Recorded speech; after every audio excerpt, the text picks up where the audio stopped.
Kadang-kadang bingung ya, kenapa sih yang di dunia itu terlalu diistimewakan gitu? Mengistimewakan yang hilang itu nggak ada kerjaan. Mengagungkan yang hancur, yang sifatnya fana, rasanya biasa. Apa yang mau dibanggakan sih? Dan yang paling menarik tuh begini, ketika meninggal gelarnya pengen sama dengan yang dianggap ringan atau rendah status sosialnya itu. Sibuk-sibuknya itu masih berpikir investasi. Saya boleh sibuk, nggak dapat semua hadis Nabi, tapi anak saya mesti mendapatkan yang luput dari saya. Saya boleh nggak mendapatkan semua Quran, tapi anak saya mesti ada yang jadi ahli Quran. Cara berpikirnya siapa yang akan menjadi kebanggaan di akhirat nanti? Di dunia itu semu dunia itu. Jadi sementara aja, nggak pasti sifatnya. Perbedaan status sosial itu hanya istilah-istilah yang disematkan manusia saja. Ini kaya, ini miskin, ya kan? Yang ini punya jabatan, yang ini biasa-biasa. Itu istilah manusia. Toh pada akhirnya semua kembali ke tempat yang serupa. Dan menariknya begini, yang kaya, yang punya jabatan, tetap di akhir hidupnya pengen punya gelar yang sama dengan yang miskin. Atau dengan yang disebut miskin. Maaf, kalau ada orang disebut miskin meninggal, di papan nisannya ditulis apa? Di papan nisannya ditulis apa? Almarhum. Yang kaya juga kan pengen sama disebut almarhum. Iya kan? Tuh. Jadi nggak ada bedanya setelah berpulang itu. Perbedaan tuh hanya di amal saja. Itu poinnya. Maka kalau ada yang mengharapkan orang tua, cita-cita membanggakan anak di dunia, boleh-boleh saja. Tapi patut diingat, itu sementara. Anda silahkan sekarang sekolahkan setinggi-tingginya. S1, S2, S3, S4, kerupuk 3, silahkan. Mau dalam negeri, luar negeri, mau di Nagreg, mau di California, mau di Chicago, di Singaparna, Singapura, silahkan. Itu pilihan. Tapi saya cuma mau katakan begini, itu sementara. Dan persaingannya tidak istimewa. Karena jangan pun Anda yang beriman, yang belum beriman pun bisa melakukan itu. Apa yang dikira yang hebat matematika itu anak Anda saja. Anak orang lain pun bisa. Halo? Apa Anda kira yang jago fisika itu anak Anda saja yang beriman? Yang belum beriman pun bisa. Ya. Jadi perlombaannya itu rata semua. Dan gak ada yang istimewa. Kadang-kadang bingung ya. Kenapa sih yang di dunia itu terlalu diistimewakan gitu? Mengistimewakan yang hilang itu gak ada kerjaan. Mengagungkan yang hancur, yang sifatnya fana, rasanya biasa. Apa yang mau dibanggakan sih? Dan yang paling menarik tuh begini, ketika meninggal gelarnya pengen sama dengan yang dianggap ringan atau rendah status sosialnya itu. Tadi kalau orang miskin meninggal gelarnya apa? Ternyata yang kaya pun pengen sama almarhum juga. Kalau rakyat yang meninggal di papan nisannya ditulis apa? Almarhum. Ternyata pejabat juga pengen begitu, sama juga. Saya belum pernah dengar nanti kalau saya meninggal tulis gelarnya Almaun ya. Gak ada. Tetap almarhum juga. Jelas ya? Nah, maka yang dipikirkan itu perlombaan yang sejati itu begini. Perlombaan yang sejati itu adalah perlombaan untuk kehidupan yang abadi yang gak fana lagi. Jadi kalau pada saat itu unggul selamanya karena gak ada kematian lagi setelah itu. Itu yang dimaksudkan hadis Nabi. Kalaulah ada dunia ini punya nilai walaupun itu hanya bagian dari satu sayap nyamuk saja, ya, tentu tidak akan pernah Allah memberikan itu semua kepada orang-orang yang ingkar kepadanya. Ya. Karena kalau diberikan nggak adil di situ. Ya. Karena itu sifatnya fana, ujian saja, pada akhirnya kembali. Nah, Abbas itu mampu membaca itu. Ini kehidupan sejak di zaman jahiliyah loh. Awas ya. Jadi risalah Islam itu membimbing pengikutnya, umatnya untuk berpikir lebih cerdas, visioner. Makanya jadi muslim itu mesti cerdas. Beriman itu membuat Anda lebih pintar.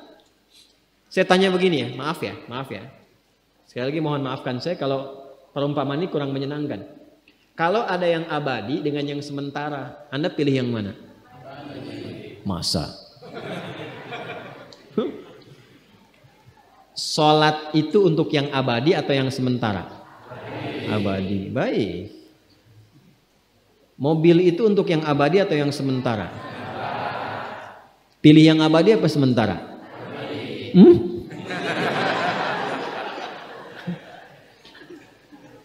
Di Kiai itu ada mobil Innova tuh. Siapa yang besok memilih tidak sholat subuh,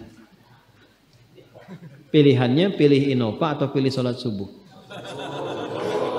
Yakin?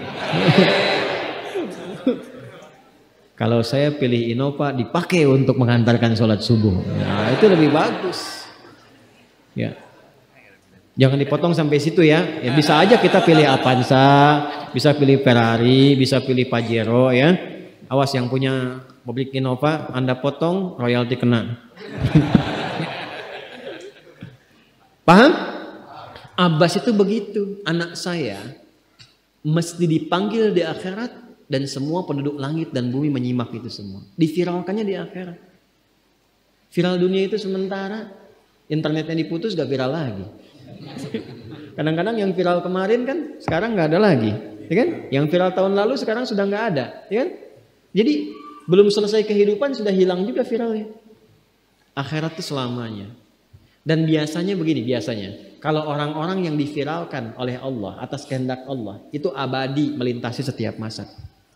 Jadi ada yang viral karena berita, ada yang viral karena doa dan kehendak Allah Subhanahu wa taala. Itu yang diviralkan langsung atas kehendak Allah itu melampaui zamannya. Makanya kisah ini pun bertahan sampai sekarang. Nah, Abbas itu berpikir, saya boleh sekarang jadi pebisnis pedagang, tapi anak saya mesti menguasai apapun yang pernah diajarkan oleh Nabi.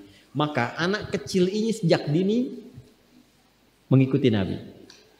Sejak dini lekat dengan Nabi. Maka ketika Nabi tidur pun itu ikut berkunjung karena keluarganya. Nah inilah yang didapatkan oleh kita hadis tentang bangun tidur. Jadi hadis tentang bangun tidur itu diriwayatkan oleh anak kecil yang umurnya belum genap balik. Main-main ke rumah Rasulullah, ke rumah bibinya Sayyidah Maimunah, ingin tahu bagaimana cara bangun malamnya Nabi. Itu diikutin sampai dilihat gimana bangunnya. Duduk dulu, kata beliau duduk dulu. Kemudian mengusap dengan bagian tangan yang diduga bersih untuk menghilangkan bekas ngantuknya. Setelah itu membaca khawatimah surah Ali Imran. Kemudian thumma dhahaba ila syanin mu'allaqah, ke tempat tertutup, fatawadda, itu kan? Nah, itu ada semua rangkaiannya, itu ditemukan nanti di hadis riwayat Abu Daud, di Sunan Abu Daud. Nomor hadis 1367. Itu hadis tentang bangun tidur, ya, cara bangun tidur sampai sholat malam. Masih ingat teman-teman kalau kita bermakmum begini dan ada imam satu dan sudah pasti satu imam, ya, makmum berapa? Satu boleh? Boleh. Dua boleh? Tiga boleh? Empat boleh? Jadi imam berapa? Makmum? Empat. Laki-laki imam makmum? Imam, baik, bagus ya. Nah, dan imam kan laki-laki. Kalau perempuan imam untuk perempuan kan? Laki-laki untuk perempuan dan untuk laki-laki. Fokus ini. Kalau satu begini, satu laki-laki, kemudian di belakang laki-laki. Ini kan posisinya boleh sejajar kan? Ya kan? Yang imam ini, makmum ini kan? Tadinya di belakang, tarik begini sejajar. Ini yang meriwayatkan anak kecil yang belum balik itu. Itu riwayat Ibnu Abbas. Satu paket. Termasuk sholat, kemarin kan kita tarawih kan? Sholat malam. Yang dua rakaat itu kan? Ya, sholat malam yang sampai 11 itu, tambah khafifatain 2. Itu riwayatnya ini. Yang sholat tahajud malam yang 11 rakaat, tambah khafifatain 2. Ini riwayatnya ini. Tutup dengan witir 1 rakaat. Itu anak kecil yang meriwayatkan. Dan tahukah Anda? Sepeninggal Nabi SAW, Abbas bapaknya ini hafal 200 hadis, anaknya Abdullah hafal 2000 hadis.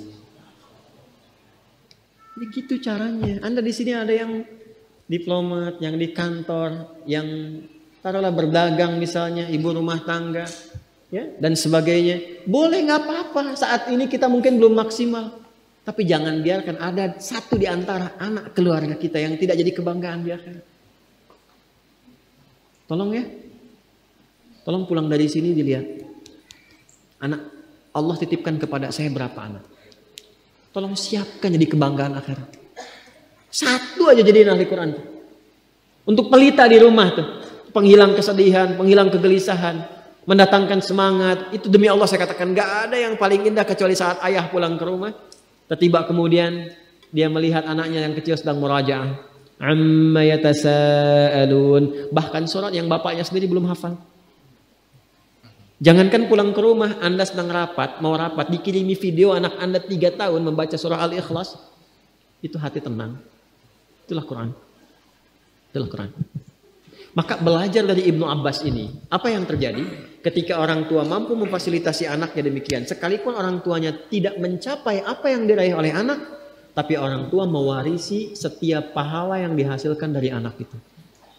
Karena itulah setiap hadis yang diriwayatkan oleh Abdullah kecil ini, Ibnu Abbas, maka semua doa tersambung bukan hanya untuk beliau tapi juga untuk keluarganya, untuk orang tuanya.